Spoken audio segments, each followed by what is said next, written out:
नमस्कार दोस्तों, आप सभी का स्वागत करते हैं आज के इस वीडियो में। कंप्यूटर के दोस्तों हम अभी तक 20 क्वेश्चन कर चुके हैं। उसके आगे दोस्तों हम इस वीडियो में बात करने वाले हैं।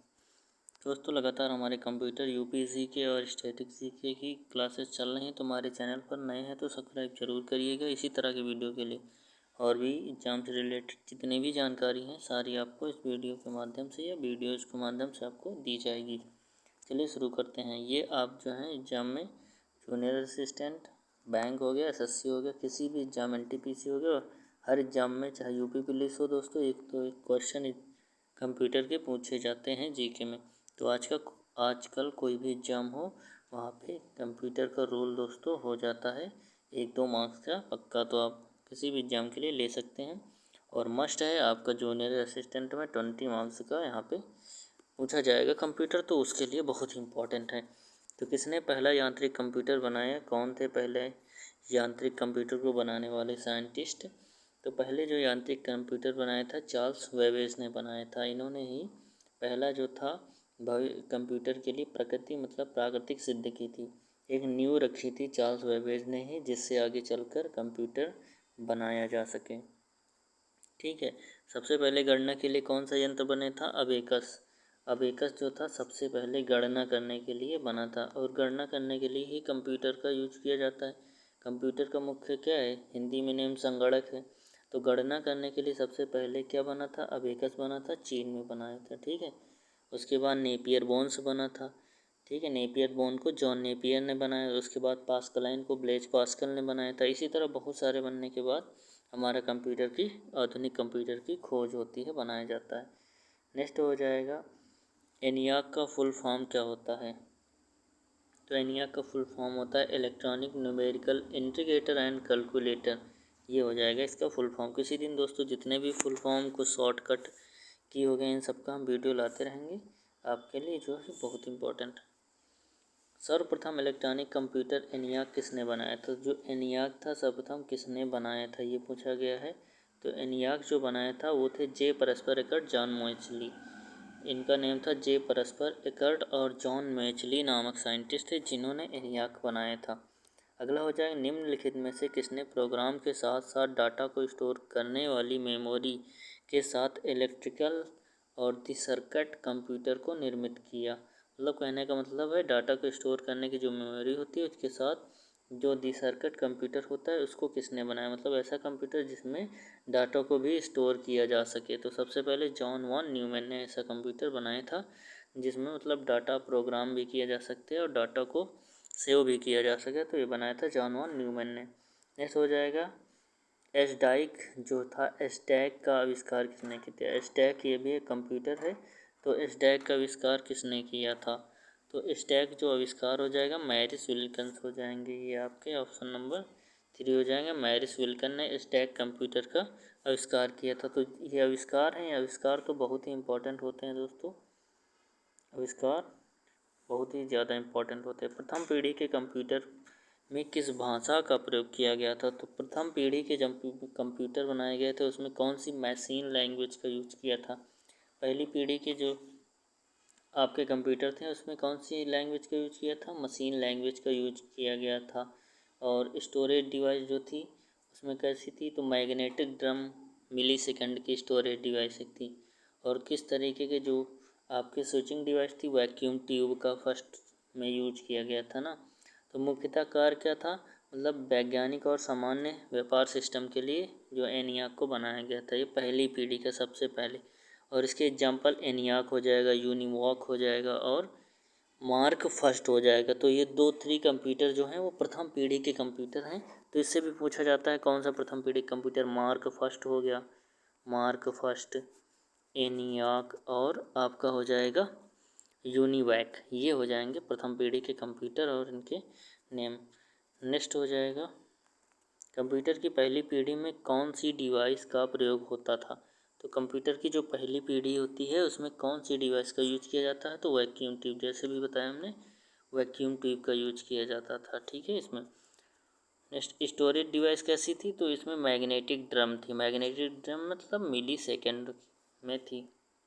दूसरी पीढ़ी के कंप्यूटर में प्रयोग होता था तो आपकी जब सेकेंड पीढ़ी आ जाती है तो उसमें क्या प्रयोग होता था, पहली पीढ़ी में वैक्यूम ट्यूब हो गया, सेकेंड पीढ़ी में आप ट्रांजिस्टर का यूज करेंगे। सेकेंड पीढ़ी में क्या यूज करेंगे, ट्रांजिस्टर, सेमीकंडक्टर से बना होता है जो, वो ट्रांजिस्टर का यूज किया जाता था। इसमें कोर टेक्नोलॉजी का यूज किया था। सेकेंड पीढ़ी में कौन सी, कोर टेक्नोलॉजी और ट्रांजिस्टर का यूज किया था। इसमें कौन से, IBM 1401 इम्पोर्टेंट है।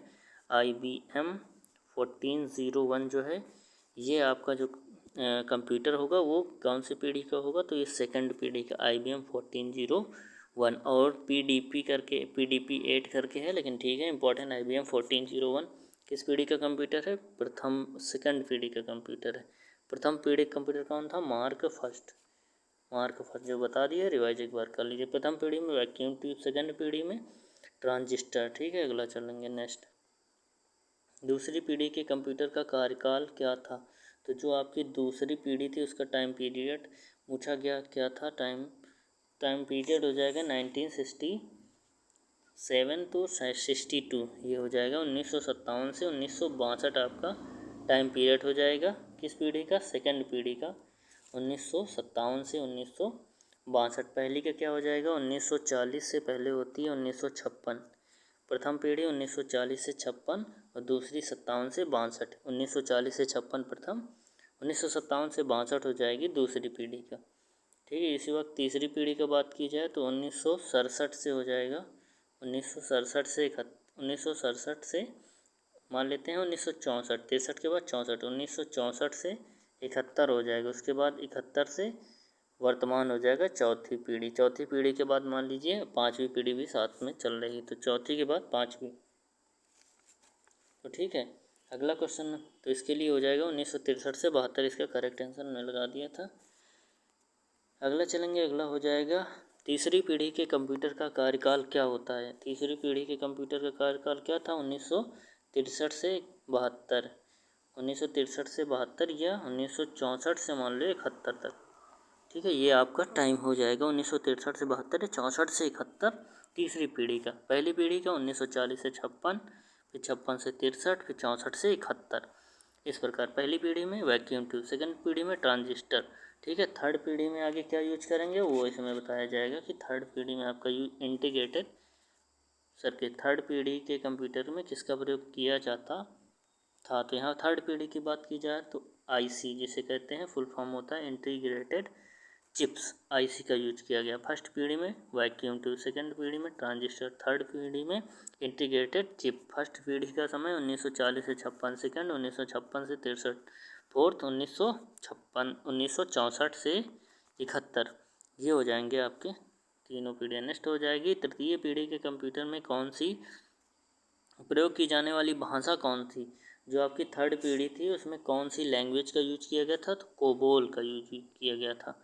कोबोल हो जाएगा, कोबोल, तो कोबोल COBOL, कोबोल। इसे full form common business oriental language. CO से हो जाएगा कॉमन, B से बिजनेस, O से ओरिएंटल, L से लैंग्वेज। तो कोबोल का फुल फॉर्म होता था कॉमन बिजनेस ओरिएंटल लैंग्वेज। तो जो तृतीय पीढ़ी में कोबोल लैंग्वेज है ये एक बिजनेस पर्पज के लिए थी। ठीक है, तो थर्ड पीढ़ी भी हो जाएगा। अगला हो जाएगा स्विच के हजारों डैश से बने होते हैं। स्विच जो होते हैं के हजारों डैश से बने होते हैं। किससे बने होते हैं स्विच के हजारों, ट्रांजिस्टर से बने होते हैं। स्विच जो होते हैं ट्रांजिस्टर, बहुत सारे ट्रांजिस्टर मिलके स्विच बने होते हैं। स्विचों के हजारों ट्रांजिस्टर से चिप्स बनती हैं। तो जो चिप्स होती हैं हमारी मेमोरी चिप्स, तो ट्रांजिस्टर, छोटे छोटे ट्रांजिस्टर मिला के हमारी चिप्स बनाई जाती हैं। नेक्स्ट हो जाएगा IC बना है। IC बना है, तो IC मतलब किससे बना है, ट्रांजिस्टर से बना है। IC जो इंटीग्रेटेड सर्किट चिप है वो किन से मिलकर बना है, बहुत सारे ट्रांजिस्टर से मिलकर ही तो IC बनेगा, इंटीग्रेटेड सर्किट चिप बनेगा। पहले ट्रांजिस्टर, पहले में वैक्यूम ट्यूब, सेकंड में ट्रांजिस्टर, तो थर्ड में IC आएगा। तो ट्रांजिस्टर से मिलकर ही बना है हमारा इंटीग्रेटेड सर्किट चिप IC। अगला चलेंगे, नेक्स्ट आपका सामने होगा क्वेश्चन कि IC चिप्स के उत्पादन के लिए किसकी आवश्यकता पड़ती है। तो जो IC चिप होती है मतलब ये किससे बनती हैं, तो सिलिकॉन वगैरह से, सिलिकॉन से बनती हैं। तो सिलिकॉन इसके लिए इम्पोर्टेंट हो जाए, किसके लिए, अर्धधातु चाहिए, अधातु चाहिए। ठीक है, तो सिलिकॉन इसका आंसर हो जाएगा। नेक्स्ट हो जाएगा इंटीग्रेटेड सर्किट चिप का विकास किसने किया था, मतलब जो आईसी थी उसका आविष्कार किसने किया था या आईसी को किसने बनाया था। तो ये हो जाएगा जे.एस. किल्वी। आईसी के आविष्कार कौन थे, जे.एस. किल्वी। बहुत इंपॉर्टेंट क्वेश्चन, बहुत ज़्यादा एग्जाम में पूछा जाता है। तो जे.एस. किल्वी हो जाएंगे। इलेक्ट्रॉनिक आईसी का पूर्ण रूप क्या होता है। तो आईसी का पूर्ण रूप हो जाएगा इंटीग्रेटेड सर्किट। आईसी का पूर्ण रूप इंटीग्रेटेड सर्किट हो जाएगा। और ये थर्ड जो जनरेशन थी कंप्यूटर उसमें यूज किया गया था आईसी का। आईसी का उपयोग कंप्यूटर की किस पीढ़ी में शुरू हुआ, तो तीसरी पीढ़ी में शुरू हुआ। ये थर्ड पीढ़ी करेक्ट हो जाएगा। पहली में वैक्यूम, सेकंड में ट्रांजिस्टर, थर्ड में आईसी। चौथी पीढ़ी में आने वाला पर्सनल कंप्यूटर में होती है। तो चौथी पीढ़ी में क्या होगा, फर्स्ट पीढ़ी में वैक्यूम, सेकंड में ट्रांजिस्टर। तो आपकी जो चौथी पीढ़ी हो जाएगा उसमें हो जाएगा माइक्रो प्रोसेसर। चौथी पीढ़ी में क्या होगा, माइक्रो प्रोसेसर करेक्ट हो जाएगा। कि जो चौथी पीढ़ी है जिसका टाइम 1964 से लेकर 1971 है, इसमें ट्रांजिस्टर का यूज किया गया है। 1940 से 56, 56 से 63 और 64 से 71 थर्ड होगा। लेकिन चौथी को 71 से अब तक, 71 से मान लेते हैं 90 तक, 1971 से 90, तो इसके बीच में जो हुआ माइक्रो प्रोसेसर का यूज हुआ है। माइक्रो कंप्यूटर की शुरुआत किस पीढ़ी में। माइक्रो कंप्यूटर के बहुत सारे जो होते हैं प्रकार होते हैं। कंप्यूटर, मिनी कंप्यूटर हो गया, माइक्रो कंप्यूटर हो गया और मेन फ्रेम कंप्यूटर होगा। मिनी कंप्यूटर का साइंटिस्ट वगैरह में यूज किया जाता है। इसी तरह मेन फ्रेम कंप्यूटर, आपके मिनी कंप्यूटर जो भी सैटेलाइट वगैरह को देखते हैं या सुपर कंप्यूटर सैटेलाइट को देखते हैं। मिनी कंप्यूटर बिजनेस में, मेन फ्रेम कंप्यूटर कोई भी ऑफिस वर्क इस प्रकार के यूज होते हैं इसके। तो कंप्यूटर के mini frame computer, micro computer और सुपर कंप्यूटर, ये इसके कंप्यूटर के भाग होते हैं। तो यहाँ पे माइक्रो कंप्यूटर की शुरुआत पूछा गया है। माइक्रो में सबसे छोटे कंप्यूटर का यूज कब हुआ, तो माइक्रो कंप्यूटर की जो चतुर्थ पीढ़ी थी आपकी, जो लेटेस्ट पीढ़ी थी इससे पहली वाली, उसमें यूज हुआ। तो चतुर्थ पीढ़ी इस समय मान लीजिए 5वीं पीढ़ी चल रही है 5G, लेकिन ठीक है चतुर्थ पीढ़ी में आपका हो जाएगा इसका आविष्कार। चतुर्थ पीढ़ी में हो जाएगा माइक्रो कंप्यूटर का आविष्कार। तो दोस्तों ये वीडियो हमने 20 क्वेश्चन डिस्कस किया, उसके साथ जो भी एडिशनल फैक्ट थे उसको हमने डिस्कस किया। और इसी तरह के लगातार वीडियो के लिए हमारे चैनल को सब्सक्राइब करिए और बेल आइकन को प्रेस करिए, शेयर करिए दोस्तों के साथ, और मिलते हैं एक बार नए वीडियो से। तब तक के लिए थैंक यू, जय हिंद।